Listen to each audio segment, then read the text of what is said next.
That's the witchy part of women, and that's the part that's attractive. If you're chronically rejected by people, it's often because of your own insufficiencies. There is the category of problems in life, and it ain't going anywhere. You can forestall gratification now, and it'll pay off at a place and time that doesn't even exist yet. That's the Gorgon looking at her own, the Medusa looking at her own reflection, Mother Nature with the head full of snakes, a terrifying vision. And that's actually to some degree an archetype that men get confused with women, and that's the witchy part of women, and that's the part that's attractive but rejecting. And so many men are petrified by women. They won't approach them at all. They have no idea how to talk to them. They're just petrified into immobility, and that's way more common than you think. And so that breeds resentment like you wouldn't believe. And that's the problem too. If you're chronically rejected by people, it's often because of your own insufficiencies. Whether that's cowardice or lack of social skills or whatever it is. It's like, you can't just brush it off as, oh, no one likes me, but really I'm okay. It's no, wrong. If everyone rejects you, there's probably something wrong. And it's probably deep and difficult, and it's going to be horrible to fix. And so, this isn't a trivial problem. It's not a trivial problem at all. And that's Mother Nature for men too, because from the sexual selection point of view, if they're not selected as a mate, nature has taken them out of the game.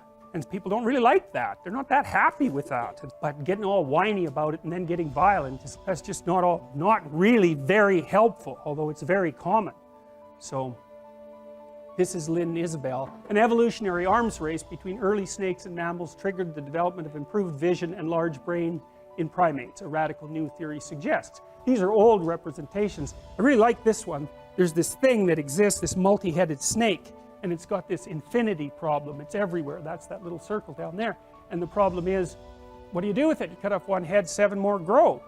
That's the eternal problem of life. There is the category of problems in life, and it ain't going anywhere. And so the question is, can you deal with the whole category at the same time?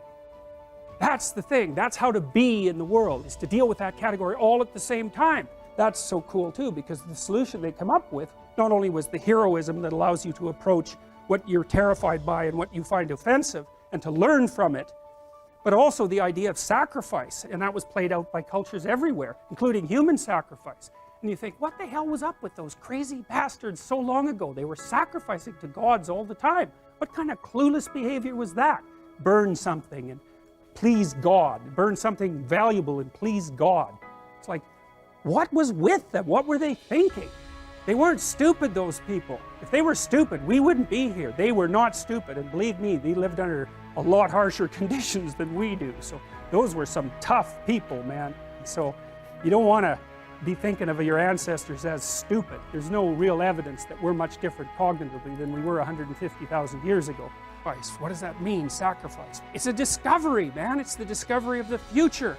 It's like the future is actually the place where there is threat, and it's always going to be there. So what do? You make sacrifices in the present so that the future is better. Right. Everyone does that. That's what you're doing right now. You can bargain with reality. You can forestall gratification now, and it'll pay off at a place and time that doesn't even exist yet.